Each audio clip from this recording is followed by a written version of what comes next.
Alright, good morning, viewers. Welcome to Global Entertainment News, a daily dose of news and entertainment.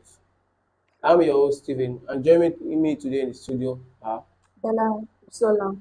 we're taking today's story from Punch and Vanguard newspaper.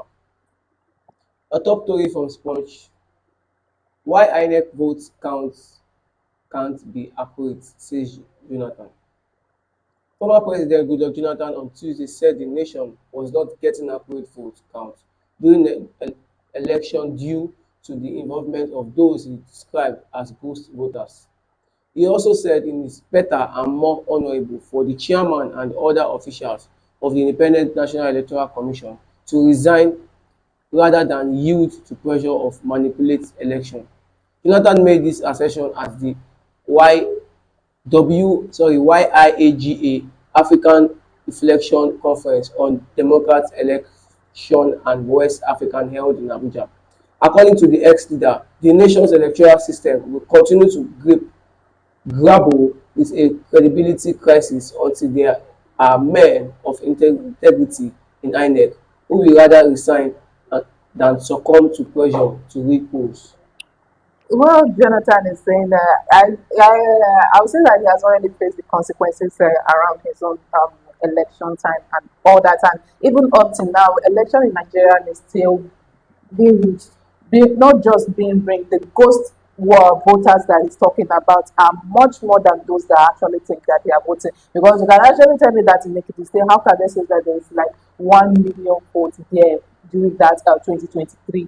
How can you say such a thing when you know that there are actually a war, there was a fight during that vote, and then you still have to add up some voting people that those people does not even exist. They didn't even come out to vote, but you still wanted to make it look like a whole lot of people actually come out to vote. And then, those that is even talking about that says that the old men, let me call them the old sitting men that cannot even put on they can't even see through the eyeglasses, the medicated eyeglasses anymore. They're supposed to step down so that those that can are able to do it should sit there and do it. But they are not ready because they still feels like they needed to embezzle more money. They needed to bribe to ring election.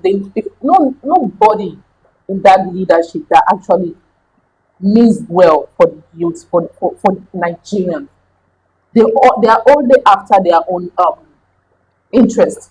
That is what I have to say. Well, what Jonathan said is true, and he's also facing his own consequences now. But I don't know why they will be like because of election ghost voters. It's not.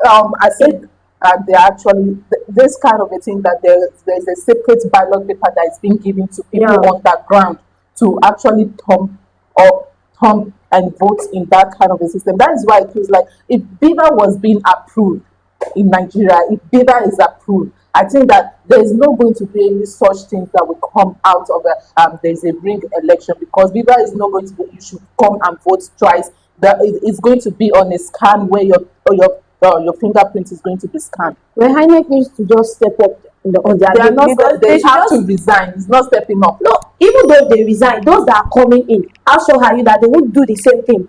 That is what we are actually talking about. That if those people, if we are ready to actually take those elderly people that cannot even sit through their medicated classes anymore, and then we have to take the right position, then this thing will not have to repeat itself again. Well, I will take from your own point of where you said Beaver. You see, Nigeria is a country whereby if you bring a new system into this country, the Nigerian government will always find a way To kick against it. either probably kick against it or If it is look not for favoring them. look for a means to after bringing that same thing to the country, they will look for a way to manipulate that stuff to their own favor. Beaver or no Beaver, Nigerian government will weak.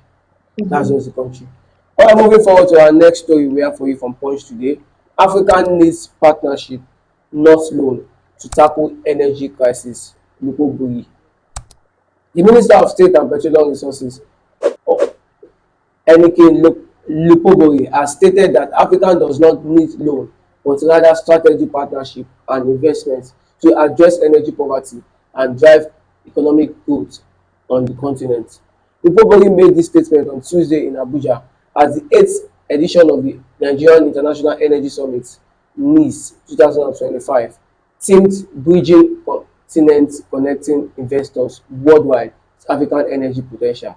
The minister said that the strategic policy by President Bola Ahmed Tinubu administration had proven Nigeria's readiness and commitment to business. Yeah, I think that Mr. President, let me say, the president's strategy about that is not even proving Nigeria readiness for anything, because his own work right now is not about how Nigeria can get Better. to the 10th most improved economic right in the world, but we are actually below far than many people are trying to even survive with a minimum wage right now. So talking about this energy, that it feels like, yes, we are not supposed to be on loan, thinking that we can do it all alone by ourselves. When we loan, who are we going? If we loan it, we are loaning it for ourselves. The government are loaning it for their self, and then using it for their own benefit. If there should be any need that there is any partnership to come into work with us, it's not all about loan. Extend hand to people that wanted to establish, to foreign countries that wanted to establish, that wanted to like they wanted to build companies, they wanted to employ, so that things can get better. If you keep on loaning and then you are not establishing it on anything, okay, there is a country in outside country that needed just extend the hand to them. Okay, would you like to come down, make this establishment, employ my people, and then 20% of the tax will be for me, and then everything is going to be okay. But you keep on loaning, trying to feel like, okay, if you loan, you are going to use it for your own benefit. You are not using it to develop the health sector. You are not using it to develop the educational sector. You are not using it to develop the power sector, or anything that's needed to develop the country. If those things are not being developed, and then those that are outside country, or the part that feels like they wanted to invest, they feels like the health sector is not good, the educational sector is not good, the roads, the electricity. How do you think that they are going to, like, they wanted to establish something meaningful? At the end of the day, we are going to be the one to bear all the burden, that every charges that is being on it, every penny they spend on crude oil, every penny they spend on health sector is going to be on us, and then increasing every price. Well, it's very, very touching to our government when we focus more on getting loan from other countries rather than Growing the country. investing and growing partnership with other people. All right, moving forward, the next story we have for you today: Senate backs Akpabio as Natasha files 100.3 billion naira defamation suit. The Senate on Tuesday threw its way behind the Senate President Godswill Akpabio as his senator is representing Kogi Central Senatorial District, Mrs. Natasha Akpoti, filed a 100.3 billion naira defamation lawsuit against Akpabio. The suit was a fallout of the clash between Akpabio and the female Kogi lawmaker last week over the relocation of her seat. In her suit marked, Akpoti alleged defamation and demanded 100.3 billion in damage. But in an interview with Punch, the Senate spokesman, Senator Adaramodu, said Akpoti would end up nowhere because the parliamentary enjoys absolute privilege. Wow, can you imagine that kind of statement? A partner, a member of the lawmaker saying the case is going nowhere. Mm-hmm. Definitely Yeah, means that some people are inside of They are Akpabio, and backing him, some yeah. people are also yes. inside of Natasha. Natasha. Well, the whole situation between the Akpabio and the Senate, I feels like it's kind of something that is not supposed to happen, because in the Senate chamber, this is where everybody is outspoken. Yeah, have the Whatever right you to feels speak. like, you when she was having a talk on the, how will I say, this radio station, and then she was telling that when if she's in the chamber, the Senate chamber, whatever she says, she cannot be held, cannot use against her. But if she's outside, whatever she's going to be saying is going to be used against her. So I think that this is kind of a misconception, because it happened in the Senate chamber, not outside. If Atoya is outside, I'll say that her lawsuit will have a stand. But all of them that is there, whatever they says in that place does not have any stand at all. So she coming out to slime a lawsuit of billion naira. I feel like she's actually going against the rules and regulation in the chamber. If I thought it was outside that they both have the misunderstanding and then they come against themselves with what, It's then it another can thing. is another thing. But And my own part is that is the money not too much? It's not too It's much. not only Akpabio that is 100 in this billion. thing. It's not only Akpabio that is in this. I think they are most like 3 to 4 people. That's why she did 100.3 billion naira. talking of, even if the money is not like that, because I feel like they have already This is what they can settle this between them. Akpabio herself or himself also faced this kind of a challenges back then when he was still a senator, not the senate president. So it was Yeah, something that that's when was Saraki was still there, I guess. something that was just being resolved. So she going the extra mile. I feels like even if the other senators are not backing the senate president, that lawsuit is not going to stand. Well, I think there is more to what actually happened. Probably something behind the scene that we don't know that led to the Senate president changing her seat.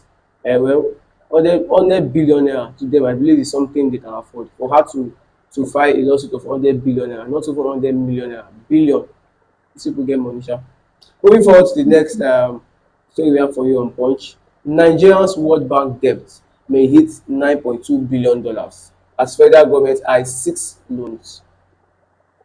The federal government is set to secure 6 new loans, totaling $2.23 billion from the World Bank in 2025, as the international financial institution continues to support the country's economic and structural reforms.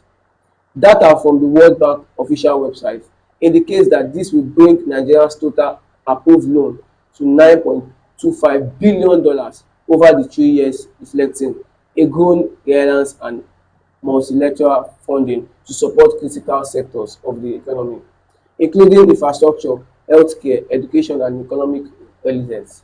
An analysis of Nigeria's loan approved from the World Bank since 2023 under the administration of President Bola Tinubu shows a significant increase in funding commitments. This is exactly what we are talking about in there. Like, this is no longer any time for us to keep on loaning. If you are loaning and then the security sector is not being improved, the health sector is not being improved, then how much more do you think that you can keep loaning to actually improve all those things? My You're own already looking at $2.23 billion to loan on the one that is already on the. How are we going It, to? you know, my the own painful part is that they will list what they actually want to use the loan to do. But God, I, my my they will not do anything. What are they using this money to do? Where is the money going to? my point is that the mistake this most people are doing, or let me say the people giving them this loan, the mistake they are always doing is that you are giving a loan where you are not seeing the effect of the loan you are giving out to people, and these same people will come back to you and ask for another loan, and you And still still give give it to them again. them. Probably there is something they are dropping in collateral to the World Bank, and the World Bank believes, okay, oh, let them come. Because we are just hearing about loan today, loan tomorrow. But the government are not telling us the collateral they are dropping to acquire that loan. It's what we the citizens needs to understand and needs to know that, okay, this loan we are collecting, let us know. We will just wake up one day and see our house that the house that you built with your own money. You wake up one day and you hear that it's not for the government. Why? Probably the government are in so big debts and they need more money. That is just my own case. They should tell us the collateral they are dropping down to collect these loans. Me, my own say, I'm not really being touched about the loan they are collecting because they are not giving me out of it. I'm not spending out of the loan, but we want to be sure that, okay, this loan you are collecting probably to not bring us a collateral damage. That, okay, at the end of the day we start we are even facing the collateral damage already. The high tariff and everything, high taxes, increase in fuel, increase in tariffs, taxes and everything. This is one of the things we're already facing already, and I believe more is coming. Do we actually need loan in Nigeria? We don't. The tax that they are collecting from us, what are they using it to do? Because only for December, the amount they were able to gain during December, the money, what did they use it to do? They buried everything. So that is Nigeria. Everything's been buried. All right, moving forward to the next story, our top story of Vanguard this morning. Court exonerates Nigeria's court exonerates Naira Sam Larry of Mohbad's death. A Sabo Yaba Magistrate Court Law, Lagos yesterday discharged Abdulaziz Fashola alias Naira Marley and his ally Samson Elutu alias Sam Larry in connection with the death of the Nigerian artist Ireoluwa Aluba alias Mohbad. The court said instead it was a nurse Feyishayo Ogbedeni and Ayobami Sadiq that should be prosecuted for Mohbad's death due to the alleged recklessness and negligence. The magistrate said that the DPP had advised the court to strike out the names of Naira Marley and Sam Larry, also Primeboy, and the manager of Mohbad, that's Primeboy, Babatunde Opere, for the lack of evidence linking to the death of Mohbad. They finally shifted this accusation from Naira Marley and Sam Larry Larry to the to nurse. the nurse. Well, I actually watched the video where the wife of Naira Marley said Wife of it's Naira Marley of Mohbad. sorry, the wife of Mohbad, my bad. The wife of Mohbad said the Mohbad died after the nurse administered And an injection. injection to him. That he was alive at the point. It was when after they injected the injection to him that he died. But to me, I still see this story as a story that is not really clear to us because at first everything was linked to Sam Larry and Naira Marley. Naira Marley. With what Naira Marley faced in the hands of what Mohbad faced in the The hands hand of of Naira Naira Marley Marley. and Sam Larry at that period, probably everybody was thinking, okay, oh, this is the cause of his death. But at that period, he was complaining about them beating him up or something like that. But now that we are hearing that it's the Now it's not the nurse, Primeboy. what does the nurse need to gain They from even this? said he went for his show a day before he died, that they gave him a water He was in to the Ikorodu drink. a day before he died.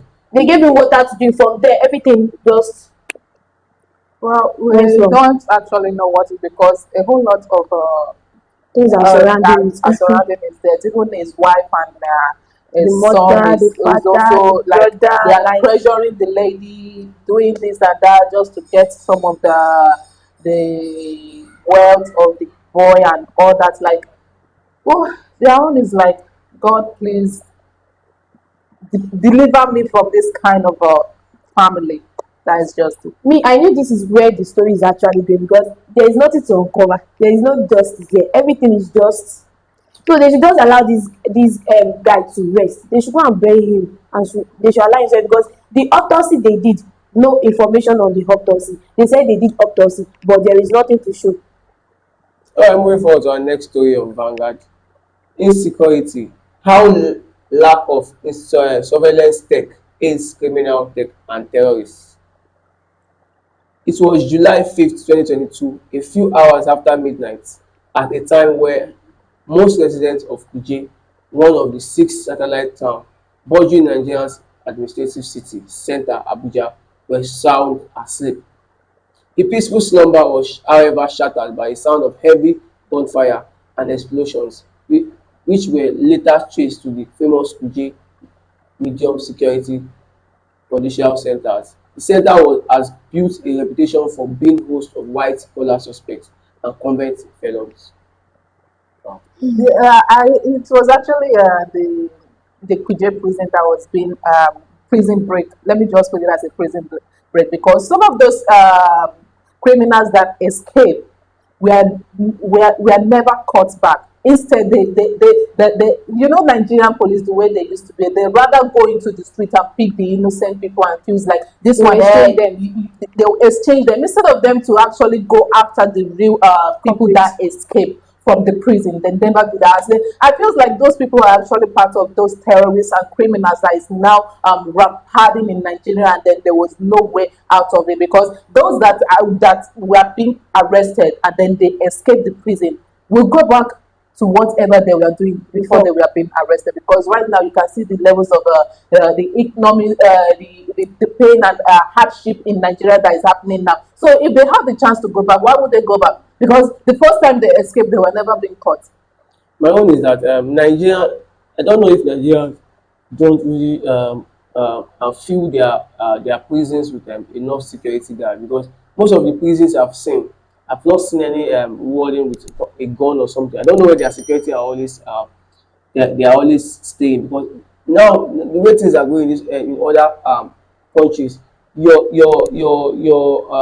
security, your prison needs to be very very strong when it comes to security and everything. If we can't do it the way we want it to do, I tell you, it's gonna really affect us. Imagine a prison being broken, and people were, where are the security, where are the military people, where are the officials, where are the mobile police that are in charge of this kind of situation. Imagine people waking up early in the morning hearing gun sound, bombs and everything, and for everything, for and for then for, they're for escaping, hours, see escaping. escaping, and nothing could be Nothing could be done. done because they feels like after everyone have escaped, they might just like feels like let's go back and sleep. Tomorrow morning we'll start To searching for settle them. it. There was the black card that they used to they never put it out to say that this was a person we are searching for. He escaped from a prison. You never see any of that on the street that says that okay, this person has escaped from prison. We are If you looking, see and him, even if this person was part of the family or a criminal that escaped from that prison and then he returned back to his family, and the family is going to hide the whole thing and be like, this person, even if he's still a criminal, is my child, let me hide it. There are people that is going to church to pray that my son is being arrested, or what did if he they do? release him, He thief, and now they arrest him. Or he says that my friend implicate him, now they arrest him. Pastor will start praying so that this person can, like, it's a testimony in the church that thank God my son returned back home after the. But the another problem is that I don't know how the Nigerian police think sometimes. Okay, do you expect someone that breaks out from prison, to come the back. next day the person to start walking on the streets majestically, and they will just No, arrest you? they expect miracle to happen like that. We need more hands when it comes to They expect miracle intelligence to and happen like that. surveillance in this country. All right, forward to our next story we have for you today. FCCPC summons multi-choice over price hike, vows to protect customers. The Federal Competition and Consumer Protection Commission (FCCPC) has summoned MultiChoice Nigeria over its planned subscription price increase set to take effect on March 1st, 2025. In a statement by Odeji Ijegbe, FCCPC Director of Corporate Affairs, the Commission expressed concern over the current price hike in Nigeria's pay TV industry, warning against possible anti-competitive price practice and market exploitation. Well, But me, I actually want to start with this story because I where have the FCCPC been when the Nigerian government has been increasing so many prices? they don't have the power over there. It's only the companies that are actually working. That is the one that they have. Okay, are they trying to tell us that they are not in charge of when it comes to telecommunication Telecommunication. hike and part of everything? It's only the companies. There are also companies also. But they are They, the they, head of the companies they, now. they are the Federal Competition and Consumer Protection Commission. What is That their word work consumer if protection they commission, can't protect if they us? can't protect What is their work? the increase in MTN price, Let ITL me price, explain. Let me why are they explain. now focus on multi-choice competition? Let me explain something to you. Because they are from outside the country. I'm not going to justify what multi-choice is doing, but the last time I checked, that was actually in a workspace with them when the lawma came to pack the refuge for every month. Their bill was being labeled on a 600p. They don't use NEPA, but they use diesel. They have a big inverter room build, and then they still paid for light bills.